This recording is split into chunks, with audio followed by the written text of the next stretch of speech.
जल, आकाश, पृथ्वी, अग्नी आणि वायू या 5 तत्वांनी सजलेली ही सृष्टी आणि डोंगर दऱ्यांनी नटलेला, वृक्षवल्लीनं बहरलेला, चंद्र सूर्याचा प्रकाश ल्यालेला, पक्ष्यांच्या गुंजारवानं संगीतमय झालेला हा निसर्ग, विश्वबंधुत्वाचा संदेश देत साऱ्या सृष्टीवर आपल्या मायेचं छत्र धरणारा निसर्ग, विज्ञानाचं वरदान लाभलेला मानव, वेगवेगळे प्रयोग करत तो अंतरिक्षात भरारी मारू लागला.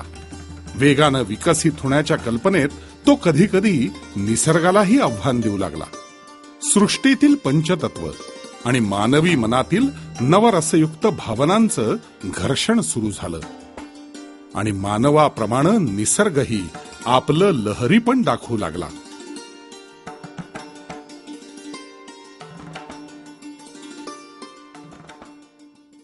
ऑगस्ट 2014 आभाळ फाटल्यासारखा पडणारा संततधार पाऊस. आंबेगाव तालुक्यातील दुर्गम भागात डोंगराच्या कुशीत वसलेलं एक गाव माळीण. सततच्या पावसानं ग्रामस्थांना घराबाहेर पडणंही मुश्किल झालं होतं. याच दिवशी अनेक पिढ्यांना सोबत करणारा माडमाचा डोंगर माळीण गावाचा शत्रू बनून गावावर कोसळला. हिरवाईनं नटलेला तो अख्खा डोंगर गावकऱ्यांसाठी काळरात्र ठरला. संपूर्ण गाव जणू त्यानं आपल्या कवेत घेतलं आणि काही क्षणातच सार सार मातीमोल झालं. मदत कार्यासाठी ओघ सुरू झाला. या मदत कार्यात स्वतःला झोकून देणारं एक पथक होतं कैलासवासी शंकरराव भोई प्रतिष्ठानचं. ज्या समाजात आपण राहतो, ज्या समाजामुळं आपण घडतो, त्या समाजाचं ऋण फेडणंही तितकंच महत्वाचं आहे. या वैश्विक भावनेचं पालन करणारं व्यक्तिमत्व म्हणजे डॉक्टर मिलिंद भोई आणि अनेक लोकोपयोगी प्रकल्प राबवणारी संस्था म्हणजे भोई प्रतिष्ठान.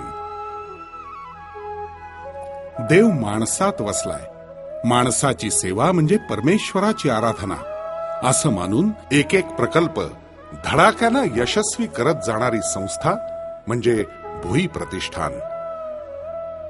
सुन्न झालेलं माळीण गाव, जिथं फक्त आक्रोश आणि जेसीबीची घरघर चालू होती. पावसामुळं आणि कोसळलेल्या दरडीमुळं तिथं पोहोचणंही अवघड होतं. भोई प्रतिष्ठानचे स्वयंसेवक सर्व अडथळ्यांवर मात करत तिथं पोहोचले. मुलांच्या चिवचिवाटानं फुलणारी शाळा मृतदेहांनी भरलेली होती. गावातील घरांमध्ये दुःख करायलाही कुणी शिल्लक नव्हतं आणि जे होते त्यांचे अश्रू गोठून गेले होते. घर संसार सर्व मातीमोल झालं. आता या जीवनात अर्थ काय? ग्रामस्थांच्या या प्रश्नानं या स्वयंसेवकांना निरुत्तर केलं. सरकारी यंत्रणा, विविध संघटनेबरोबरच भोई प्रतिष्ठानही मदत कार्यात सक्रिय झालं.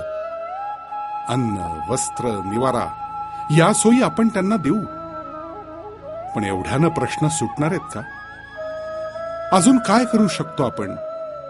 लोकसेवेचं व्रत घेतलेल्या या मंडळींना हा प्रश्न सतत छळत होता. माळीण गावात हे स्वयंसेवक वेगवेगळ्या लोकांना भेटले, त्यांच्याशी बोलले. माझं सगळं कुटुंब गेलं, आता जगायचं तरी कुणासाठी? हा सवाल सर्वांचंच काळीज पिळवटून गेला. हाच तो क्षण. आणि सकाळची वेळ असल्यामुळे लहान मुलं, स्त्रिया, म्हातारी माणसं घराच्या बाहेर कोणी पडलेली नव्हती. जी तरुण पोरं आमच्यासारखी होती, माझ्या भावासारखी होती, ही शेतात पाणी पाण्यासाठी गेले आणि तेवढेच वाचले. त्यातले काही पूर पाण्यासाठी गेले लोक परत आली आणि ते पण सापडले. याच्यामुळे संकटकाळामध्ये फक्त 15 ते 20 माणसं या ठिकाणी आता राहत आहेत आणि ही उर्वरित घरं 4-5 राहिली, त्यातली फक्त वाचलेली आहेत. बाकी सर्व गाव नष्ट झाले. पूर्ण 1 सेकंद सुद्धा इथं ओरडायला मार्ग नाही, तेवढंच गाव एकदम गडबड झालं. मग मी इथून आडिवऱ्याला गेलो, त्या ग्रामस्थांना सांगितलं फोन करायला. मग तिथून त्यांनी व्हिडिओला सभापतीला त्यांना फोन केला. आता काय नाही, आपलं कुठंतरी व्यवस्था बोलायचं नाव कुठंतरी, कारण गावाकडं पाऊस वाटत नाही. पाऊस वाटत जाऊ शकून वाटत नाही आणि मी जवळ असले का ते लक्षात येणार नाही. कामाला लागलं शेती पण करतो बरोबर. शेती करण्याचं तसं राहिलंच नाही. राहिलं पण नाही. आता आपलं एवढं होतं तेवढं गेलं काय शेती करून काय परत एक जमा करा कितीतरी दिवस लागते. हा. कितीतरी पिढ्या इथं राहून गेलेले पण असं काय कधी झालं नाही.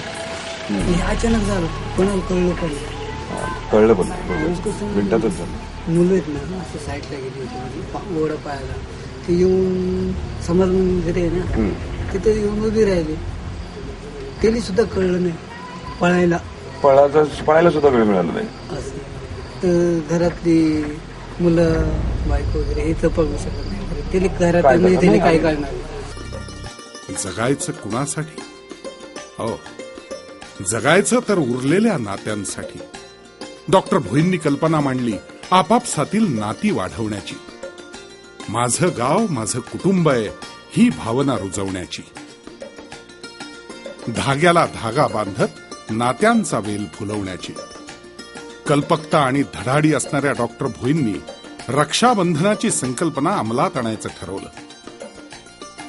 माळीण गावातील शासकीय आश्रमशाळेत साकारला गेला विश्व बंधुत्वाचा संदेश देणारा रक्षाबंधन सोहळा. विविध क्षेत्रातल्या अनेक मान्यवरांच्या सोबत भोई प्रतिष्ठाननं ग्रामस्थांना राखी बांधून त्यांचं अनोखं सांत्वन केलं.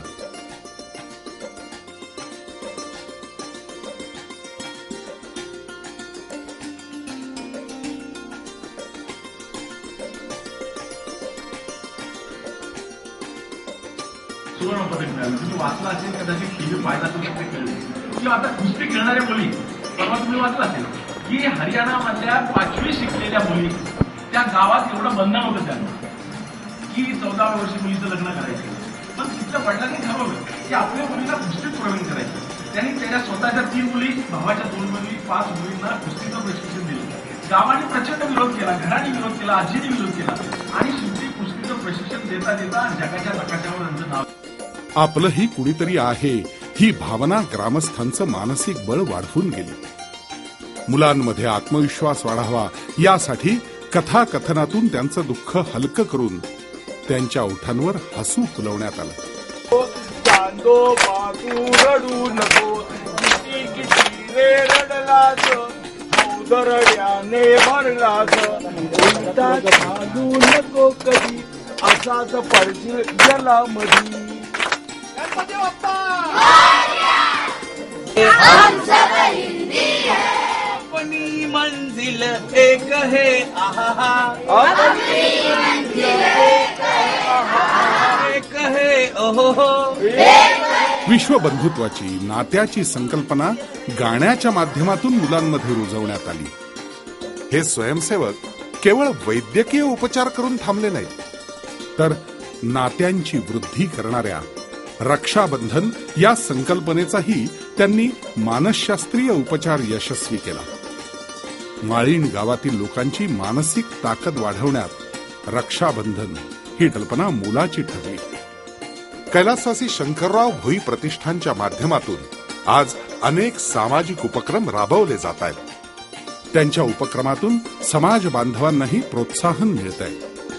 रक्षाबंधनाचा धाग्यानं जोडला जाणारा धागा आपल्याला जणू सांगू पाहतोय, जाग गड्या तू जाग जरा रे, डोळे उघडून बघ जरा रे.